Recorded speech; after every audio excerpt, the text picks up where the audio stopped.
Bonjour à tous, c'est Yannick. J'espère que vous avez pu passer un agréable Noël avec des gens que vous aimez, qui vous sont proches. Aujourd'hui, on se retrouve donc déjà pour le dernier conseil de sagesse de l'année 2020, puisque la semaine qui arrive, c'est celle du 28 décembre 2020 au 3 janvier 2021.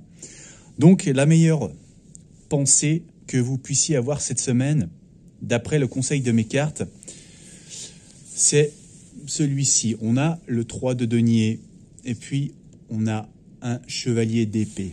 Alors, qu'est-ce que cela me dit? Ce 3 d'épée, il est intéressant parce qu'il nous montre déjà une tour que ces personnes se préparent à prendre d'assaut. Ils ont un plan, vous voyez, il y a des annotations, il y a des flèches, donc ils se disent peut-être par où rentrer, par où passer, quel va être le cheminement intérieur à cette tour. Et cette tour, c'est bien sûr une métaphore pour nous parler de l'année 2021 dans laquelle nous aussi, on se prépare à rentrer, on se tient juste devant, il ne nous reste que 3 pas à faire afin de commencer à l'escalader elle aussi. D'ailleurs, ces deniers nous parlent de fin d'un cycle, je dirais aussi. Ça fait penser à une sorte de cadran solaire donc, qui arrivera à son terme pour en entamer un nouveau. Donc voilà.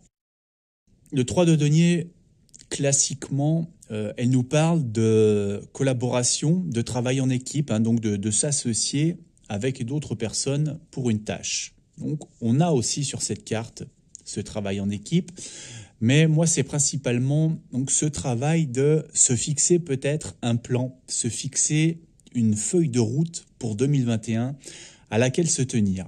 Je pense que c'est d'autant plus important qu'on a très peu de visibilité sur la manière dont vont se dérouler les prochains mois et se fixer quelque chose de concret qu'on essaye de suivre au mieux pour s'orienter, eh bien, c'est le meilleur moyen de ne pas être perdu, de trouver quelque chose pour s'ancrer, pour s'accrocher et pour ne pas errer finalement au gré des impasses et des événements inattendus. D'autant plus que cette carte ressemble vraiment à la tour, à l'arcane majeur de la tour, numéro 16 du tarot, qui, elle, nous indique aussi des événements inattendus. Donc voilà, peut-être qu'il y aura ce genre d'imprévus, de bouleversements qui seront là en 2021.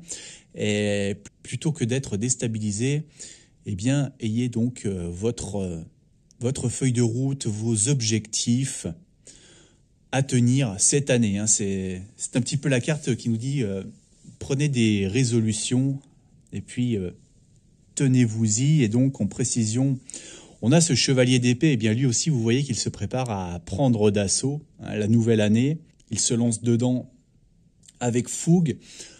Alors, c'est un petit peu celui qui fonce, lui, au contraire, sans avoir de plan. Donc là, c'est plutôt la chose qu'il vous faut éviter pour cette année. On voit un petit peu ce ciel comme ça, épais, on ne voit pas grand-chose, une sorte de brouillard, donc évitez de foncer comme ça, la tête la première. Par contre, il nous parle de donc trouver une juste cause. Voilà, vous trouvez un combat, vous trouvez une cause à laquelle vous vous attachez, que vous avez envie de suivre, pour laquelle vous avez envie de lutter, qui va vous animer cette année et qui va vous donner voilà, autant d'entrain, d'énergie et d'envie que ce chevalier-là, qui est vraiment celui qui déborde d'enthousiasme pour ce pourquoi il combat. Donc voilà le conseil de la semaine qui est en fait quasiment un conseil pour l'année, mais en tout cas à préparer dès maintenant pour pouvoir franchir ce nouveau palier symbolique de la fin de 2020 de la meilleure manière possible. Si vous le désirez, vous pouvez vous abonner pour recevoir toutes les semaines le conseil que je demande aux cartes. Gentiment laisser un petit j'aime sur cette vidéo aussi. Je vous souhaite donc le meilleur pour l'avenir. À très bientôt.